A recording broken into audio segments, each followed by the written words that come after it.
Hola a todos y a todas. Muchísimas gracias por la invitación para participar en este curso. Yo soy la doctora Macarena Fernández, soy coloproctóloga, trabajo en el Hospital Clínico San Borja Riarán, Campus Centro, Universidad de Chile, y en esta oportunidad vamos a conversar sobre diverticulitis.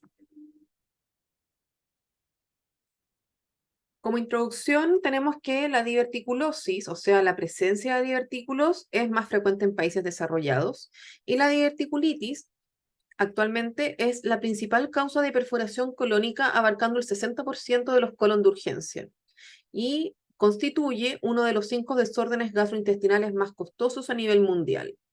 La mayoría de los casos va a ser diverticulitis simple de manejo conservador.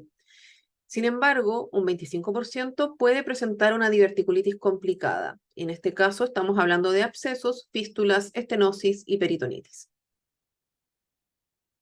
También es importante mencionar como introducción que hay un cambio de paradigma durante los últimos 10, 20 años, principalmente por el avance de las técnicas quirúrgicas cada vez menos invasivas, la mejoría en el cuidado médico intensivo, que también ha crecido una enormidad en los últimos años, la mayor amplitud de los antibióticos, la exactitud diagnóstica con cada vez mejores técnicas en cuanto al escáner de abdomen y pelvis, la radiología intervencional que logra resolver también muchas complicaciones y también un mayor conocimiento natural de la enfermedad. Sin embargo, a pesar de todo este avance, la evidencia del manejo de esta patología en sus distintos estados sigue siendo bastante débil y discutible y hasta el día de hoy sigue siendo controversial en varios puntos. Primero, vamos a hablar de la diverticulosis, que significa la presencia de divertículos. Los divertículos colónicos en realidad son pseudodivertículos porque carecen de todas las paredes del colon. Y se trata principalmente de herniaciones de la mucosa y de la submucosa, de 3 a 10 milímetros de longitud y que eh, puede ser un hallazgo muy frecuente en colonoscopías y exámenes radiológicos. La prevalencia de la población chilena se ha estimado en un 28%, aumenta con la edad, siendo mayor a 60 o 70% en los pacientes mayores de 80 años, y esto se ha visto principalmente en estudios de autopsias, que son estudios bastante antiguos, pero que manifiestan una amplia presencia de divertículos en la población mayor. No hay diferencia por género. El 90% se ubica en el colon izquierdo, y cuando hablamos de colon izquierdo hablamos de transverso distal, descendente y sigmoides. Solo el 20% es sintomático. En cuanto a la fisiopatología, se considera que este problema, los divertículos, se generan por un aumento de la presión intracolónica, por una debilidad también que existe en la capa muscular y que obviamente se acentúa con la edad.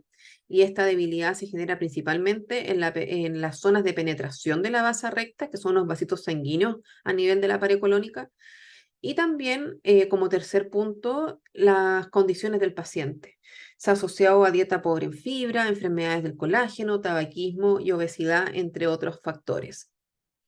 Como factores de riesgo está principalmente la edad, como ya mencioné anteriormente, la fibra dietética, que es una relación poco clara, pero como se ha visto, esta patología es en teoría más frecuente en países desarrollados que tienen una ingesta pobre en fibra dietética. En cuanto a la diverticulitis, cuando se inflaman estos divertículos, cuando hay un cuadro clínico asociado, tenemos que la historia natural nos habla de una patología benigna, no hay mayor riesgo de cáncer en el tema cuando hay enfermedad diverticular. La mayoría no presenta síntomas ni complicaciones, la mayoría solamente van a ser portador de divertículos o diverticulosis. El 20% va a desarrollar una diverticulitis aguda a lo largo de la vida y estudios recientes estiman que este porcentaje es menor, que puede llegar incluso al 2%. Una primera recurrencia puede ser hasta un 13% y una segunda hasta un 4%. En cuanto a los factores de riesgo para diverticulitis, tenemos que para diverticulitis y complicaciones asociadas se ha relacionado el tabaquismo y la obesidad. Y para diverticulitis perforada, el consumo o abuso de AINES, opiáceos y corticoides. ¿Cuál es la fisiopatología? ¿Qué es lo que pasa con este divertículo que de un momento a otro empieza a generar síntomas o incluso un cuadro de abdomen agudo? Va a haber una obstrucción del divertículo por heces con una abrasión de la mucosa y expansión de la flora bacteriana localmente con una respuesta inflamatoria a ese nivel, generando un menor retorno venoso e isquemia focal. Esto, si se mantiene, va a generar una disrupción de la mucosa y una extensión transmural de este proceso, evolucionando finalmente a la perforación colónica. Esto además se puede asociar a la motilidad colónica alterada, aumento de la presión intraluminal, alteración del microambiente colónico también. La secuencia de cambios patológicos, y esto es súper importante, la base fisiopatológica de la diverticulitis es la microperforación. La progresión hacia un cuadro más complicado o si se logra esto contener y mantener localizado, va a depender de múltiples factores, pero con un divertículo con la pared indemne no vamos a tener diverticulitis. Tiene que existir una microperforación. Entonces vamos a tener que si esta microperforación logra ser contenida por los tejidos y la respuesta inmune del paciente, probablemente va a ser una diverticulitis simple de manejo médico, antibióticos, ambulatorio. Si esta microperforación no logra ser contenida por el paciente, va a evolucionar a una macroperforación con las complicaciones que ya habíamos mencionado anteriormente, abscesos, eh, peritonitis fecaloidea, peritonitis purulenta y a más largo plazo incluso se puede generar después de un proceso inflamatorio crónico una fístula.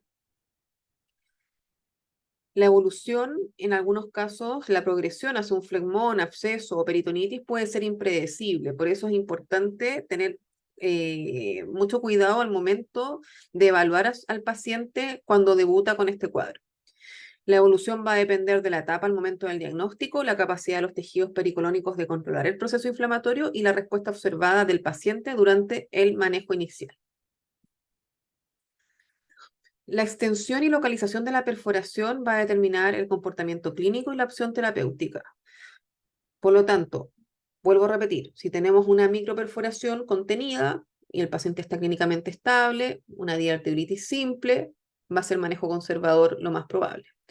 Versus una perforación que evoluciona hacia una macroperforación, que lo más probable es que se manifieste con una diverticulitis complicada y esto obviamente va a requerir un manejo más agresivo que eventualmente va a ser quirúrgico o intervencional.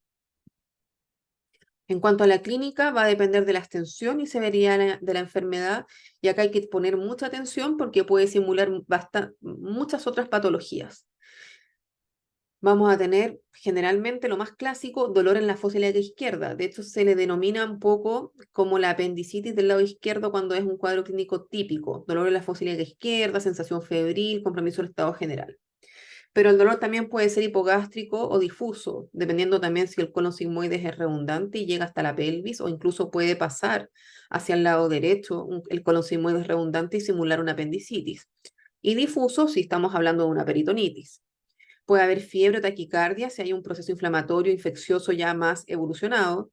Vamos a tener alteración del hábito intestinal, tanto constipación como diarrea. Se ha visto que en algunos pacientes se manifiesta porque es un colon que está inflamado y que obviamente no está funcionando de manera adecuada. Puede haber disuria, pujo, tenesmo rectal o vesical, dependiendo si este colon sigmoides, por ejemplo, inflamado o colon descendente inflamado, se apoya sobre la vejiga, se apoya sobre el recto, va a generar síntomas irritativos a ese nivel. Vamos a tener neumaturia, fecaluria, si es que hay una fístula colovesical. Podemos tener también una masa palpable dolorosa, lo cual también es importante hacer el diagnóstico diferencial, por ejemplo, con un cáncer de colon complicado. Y también la presencia de signos peritoneales o shock sépticos si el paciente llega muy grave con una peritonitis fecaloidea difusa. Es importante tener en cuenta, porque acá muchas veces los internos, los alumnos se confunden. Una cosa es la hemorragia digestiva de origen diverticular, que es otro tema, no lo vamos a tocar en esta charla. Y otra cosa es la diverticulitis o inflamación, infección de los divertículos. Son dos cosas distintas. Lo único que tienen en común es que el origen es el divertículo. Pero rara vez se presenta una diverticulitis con todos los signos que los síntomas que les acabo de comunicar, asociado además a una hemorragia digestiva baja de origen diverticular, ¿ya? Es rarísimo. Entonces, No confundir dentro de la sintomatología, el sangrado o hemorragia digestiva no está dentro de la clínica típica de la diverticulitis. Los divertículos básicamente, para tener el concepto más claro, o se erosionan, se inflaman, se infectan o sangran, pero las dos cosas es muy raro. En cuanto al diagnóstico diferencial, como se podrán haber fijado con los síntomas que refería anteriormente, puede simular muchas patologías y tenemos que tener plena conciencia de que estamos frente a un paciente que puede tener un abdomen agudo. Y en ese sentido, lo más frecuente que nos confundamos o que tengamos que hacer diagnósticos diferenciales con el cáncer de colon complicado, con la enfermedad inflamatoria intestinal, que debuta con alguna crisis, apendicitis, pielonefritis, proceso inflamatorio pelviano en las mujeres, colitis isquémica y otras colitis infecciosas. En cuanto al estudio, el diagnóstico basado solamente en la clínica puede ser incorrecto hasta en un tercio de los casos, principalmente por todo lo que hemos hablado. O sea, es una patología que puede simular muchos otros cuadros también. Entonces es importante tener exámenes de apoyo para ir en el fondo logrando concretar nuestra hipótesis diagnóstica. Dentro de esos exámenes está el kit básico de urgencia, que son los exámenes generales de laboratorio, hemograma, PCR, orina completa y urocultivo. Con eso vamos a tener claridad de si está pasando algún proceso inflamatorio infeccioso, si está el recuento de blanco y la PCR elevada. Vamos a descartar también infección urinaria, si es que el paciente tenía síntomas urinarios además. Y ver cómo está su estado basal con el resto de los exámenes, pensando también que eventualmente podría ser un paciente quirúrgico, hay que pedir siempre coagulación, grupo, RH, etc. En cuanto a las imágenes, acá el examen más sensible y específico en el caso de sospechar una diverticulitis es el escáner de abdomen y pelvis con contraste, ¿ya? La ecografía tiene una sensibilidad alta en radiólogos con expertos en el tema, pero la verdad es que el escáner logra ser superior, ¿ya? Entonces, como vemos acá en la imagen, vamos a ver la presencia de divertículos en un escáner, además del aumento de la densidad de la grasa pericolónica. Si ustedes se fijan acá, la grasa que rodea las vísceras, el intestino, el colon, tiene que tener la misma densidad que la grasa del panículo adiposo de la pared abdominal. Como lo ven aquí, esta grasita está igual que esta otra grasita. Cuando vemos esta grasa blanca, como si alguien le hubiera pasado una lija por encima, algo pasa, ¿ya? Es un signo súper sensible de que algo está pasando intraabdominal, algún proceso inflamatorio infeccioso está pasando acá. Y también vamos a tener aumento del grosor de la pared colónica, como vemos acá, en que prácticamente ni se ve el lumen, ¿ya? Uno ve las paredes del intestino muy delgaditas, prácticamente imperceptibles, y acá se pierde el lumen y se ve engrosado completamente. ¿Cuál es el tratamiento de la diverticulitis simple? El manejo es ambulatorio y logra ser exitoso en más del 70% de los casos, con un régimen liviano, analgesia, antiinflamatorios. Acá hay un proceso inflamatorio importante, ya se inflama un segmento colónico de 10, 15, 20 centímetros y que demora en pasar, demora varios días en bajar esa inflamación. Entonces, nos sirve mucho dejar Viadil, o sea, hay que dejar paracetamol más ketorolaco, paracetamol más ketoprofeno, o sea, antiinflamatorios orales, horarios, por lo menos unos 5 días para que baje esa inflamación. Antibióticos que cubran gran negativos y anaerobios por 10 a 14 días. Esto es controversial, pero la mayoría lo deja por este periodo. Principalmente ciprofloxacino, metronidazol es un esquema que utilizamos con frecuencia. Control en policlínico una vez terminado o en la consulta, una vez terminado el tratamiento antibiótico. Y obviamente mencionar cuáles son los síntomas de alarma en los cuales debe volver a consultar. O sea, si el dolor no es controlado, si el paciente está vomitando todo lo que le dejamos indicado, no va a estar recibiendo el tratamiento y ahí tiene que volver a consultar, ¿ya? Hay que advertirle que no, la recuperación no va a ser inmediata, pero dentro de 24, 48 horas debería sentirse considerablemente mejor, y si eso no es así o incluso empeora, tiene que volver a consultar a la urgencia. Como les dije, es controversial la duración y necesidad incluso de antibióticos. Hay algunos trabajos que muestran que podría incluso no requerir tratamiento antibiótico, sino que solamente antiinflamatorio. Y también es controversial el tema de la colonoscopía. Lo ideal, sobre todo si el paciente tiene más de 45 o 50 años, es aprovechar esta oportunidad para estudiar el colon. ¿Qué se debe hacer 4, 6, 8 semanas después de terminado el tratamiento antibiótico? Porque si no, hay más riesgo de complicaciones, porque obviamente esta microperforación que está contenida va a dejar de estar contenida con una colonoscopía que introduce aire a presión, y también porque el paciente no va a tolerar la preparación ni el procedimiento si está con un proceso inflamatorio reciente, ¿ya? Es controversial hacerlo después de una diverticulitis simple, como que hay trabajos que muestran que se justifica y hay otros que dicen que la verdad no tanto. En diverticulitis complicada, sí está totalmente indicado estudiar ese colon después de pasado el proceso agudo, ¿ya? ¿Cuáles son las indicaciones de hospitalización? ¿Qué pacientes con diverticulitis simple no voy a lograr manejar en la casa y tengo que hospitalizar igual? Los pacientes inmunosuprimidos, los pacientes que e inmunosuprimidos también es, ojo que pueden caer dentro de este grupo los diabéticos mal controlados, además de los pacientes VIH positivos, los pacientes que están en quimioterapia, tratamiento corticoidal crónico. Los pacientes con mala tolerancia oral, dentro de su historia clínica, si el paciente dentro de los síntomas que motivó su consulta están las náuseas y vómitos, no va a tolerar el manejo ambulatorio, vamos a tener que darle un par de días tratamiento endovenoso. El dolor no controlado, en el fondo que tengo imágenes, exámenes que me muestran que es una diverticulitis simple, pero clínicamente el paciente no parece tener una diverticulitis simple. Tiene dolor que no logra ser controlado, signos peritoneales incluso, mucha respuesta inflamatoria, con fiebre, con taquicardia. Es preferible dejarlo en observación por lo menos 24 horas. Lo mismo, discordancia entre el escáner y la evaluación clínica. Recordar que nosotros evaluamos pacientes, no imágenes, entonces si el paciente nosotros vemos que no está bien, está séptico, se va a beneficiar de nuestra vigilancia y mantenerlo hospitalizado. Y también cuando hay descompensación de comorbilidades, por ejemplo, pacientes cardiópatas, pacientes insuficientes renales, muchas veces se descompensan cuando hay un cuadro infeccioso concomitante y también hay que hospitalizarlos por esa razón.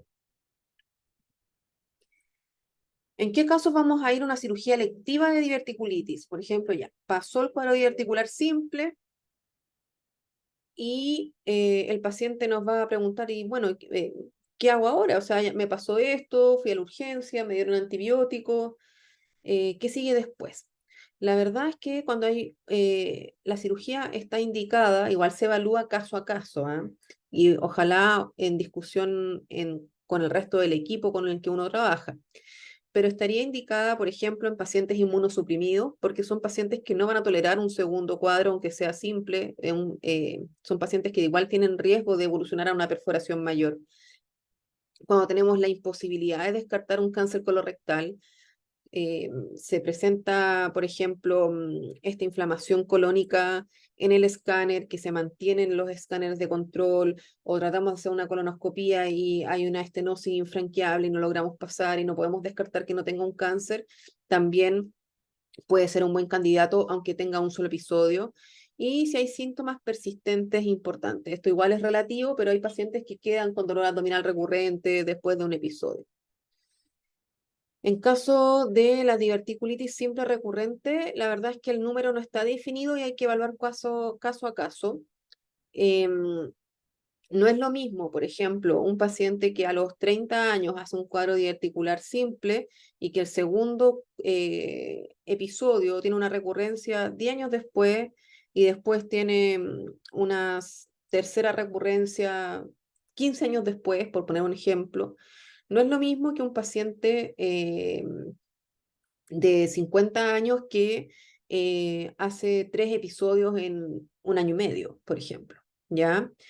Eso te habla de una enfermedad más agresiva, aunque los dos casos tenían diverticulitis simple, el hecho de que, de que un paciente haga cuadros reiterativos en poco tiempo, que lo limiten en su actividad laboral o que lo mantengan hospitalizado más de alguna vez o con licencias prolongadas y en el fondo cada cierto tiempo vuelva a consultar a la urgencia por lo mismo, en periodos cortos de tiempo, probablemente ese va a ser un mejor candidato a cirugía electiva que un paciente que hace recurrencias con 10 años de diferencia. ¿Ok?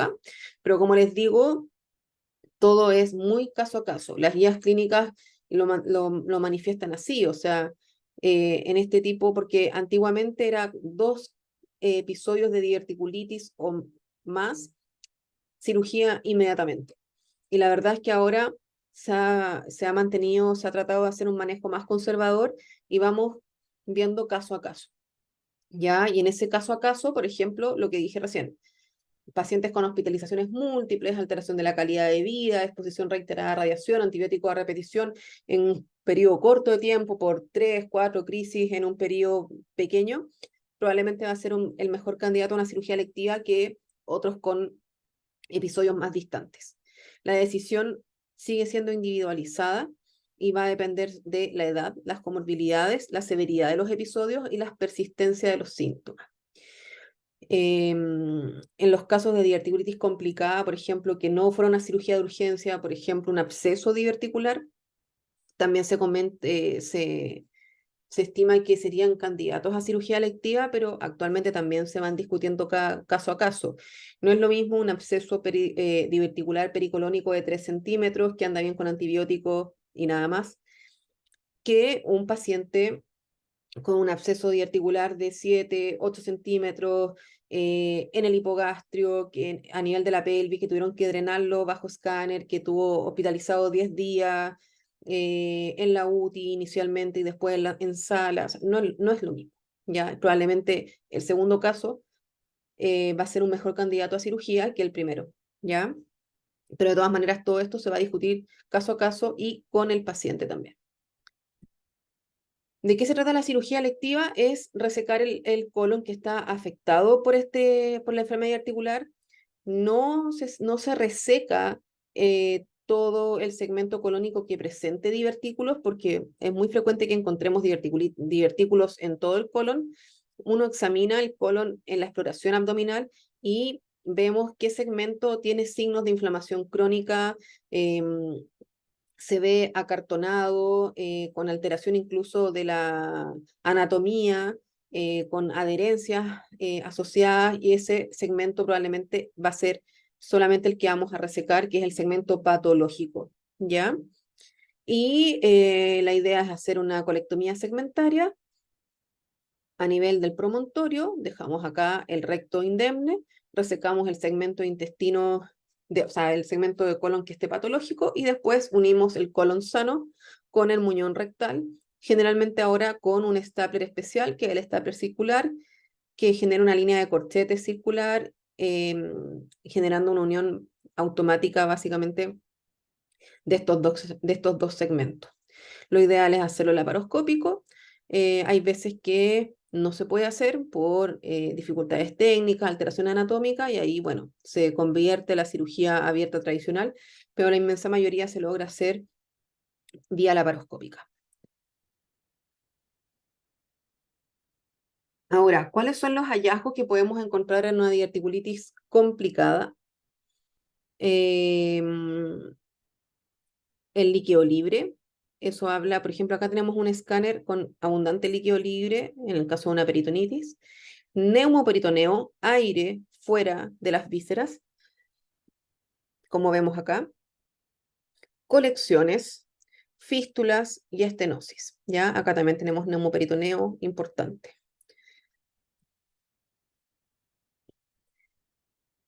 Acá también tenemos una diverticulitis aguda del colon sigmoide, como vemos acá.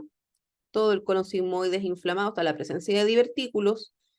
Todo el colon sigmoide es inflamado, la pared engrosada, alteración de la grasa adyacente y además con extenso neumoperitoneo, como vemos acá, sobre el hígado, líquido abundante en los 4 cuadrantes abdominales, ¿ya?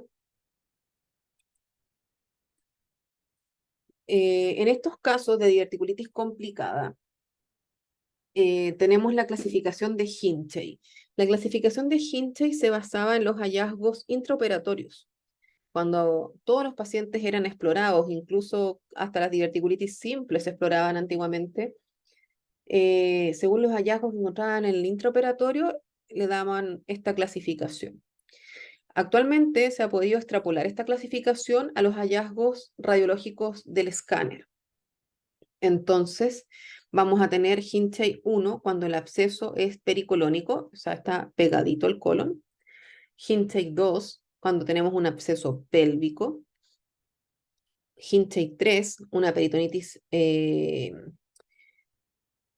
purulenta, difusa. Y Hinchey 4 cuando tenemos una peritonitis fecaloidea difusa. ¿Ok? El Hinchey 2 es de una mayor gravedad, entre comillas, que el Hinchey 1, porque mientras más alejado del colon esté la patología, el proceso inflamatorio, hablamos de una enfermedad más agresiva, ¿ya? Entonces vamos ahora a hablar un poquito de cada una de las complicaciones de la diverticulitis. Tenemos por un lado el absceso diverticular, que es una condición clínica severa con una mortalidad global de un 5 a un 10%, y que incluso cuando llegan estos pacientes a cirugía de urgencia, antiguamente tenían una mortalidad mayor al 25%. El tratamiento va a depender de la magnitud y localización de las colecciones, la condición clínica del paciente y los recursos disponibles, ¿ya? También acá las guías son controversiales, es un tema que tampoco está 100% zanjado, pero la mayoría coincide en que abscesos de entre 3 a 5 centímetros asociados a estabilidad clínica, que es fundamental, el manejo puede ser médico, solamente con antibióticos. Endovenoso, idealmente el paciente hospitalizado bajo vigilancia. Las primeras 24 o 48 horas son fundamentales para ver si responde o no. Por otro lado, tenemos que los abscesos mayores a 3 o 5 centímetros o con falla del manejo conservador inicial, o sea, los que no anduvieron bien con manejo médico y que eran más chiquititos, el drenaje se tiene que optar por drenaje percutáneo. Los abscesos diverticulares asociados a sepsis abdominal persistente o sospecha clínica de una peritonitis purulenta o fecaloidea de origen diverticular son candidatos a intervención quirúrgica precoz.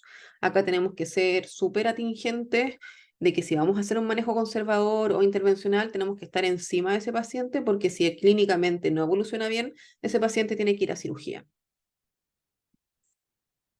Acá tenemos el ejemplo, por ejemplo, aquí tenemos un absceso pericolónico de origen diverticular, de un colon descendente sigmoide bastante redundante que incluso cruza hacia el otro lado, hacia el lado derecho.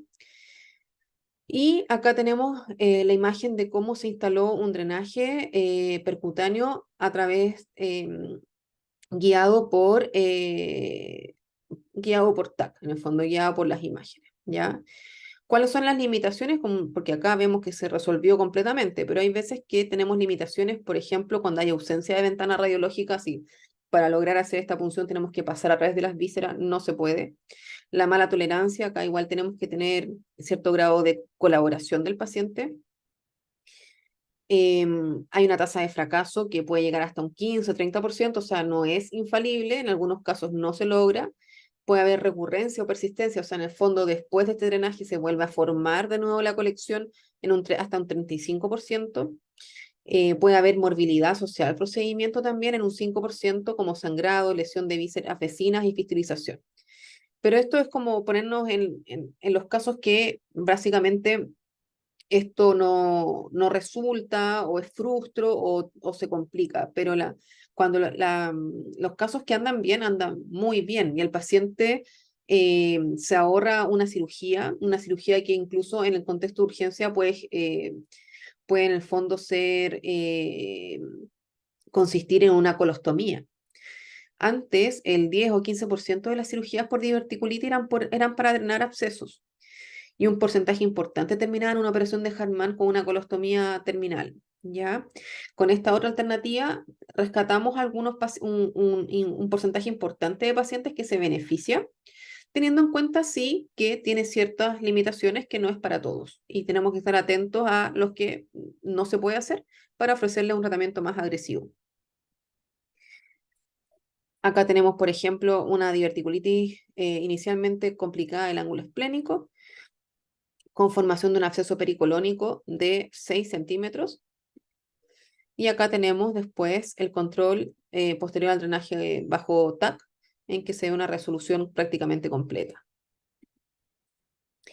La peritonitis diverticular.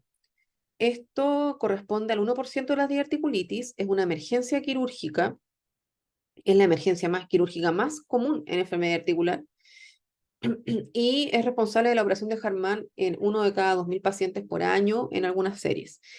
Y en muchos casos es la primera manifestación de la enfermedad. Eso también es importante mencionar. Dentro de la historia natural de la diverticulitis, los pacientes que, la mayoría de los pacientes que son diverticulitis simples van a seguir siendo diverticulitis simple en las recurrencias, por ejemplo. Hay un porcentaje que se puede complicar, pero que es menor.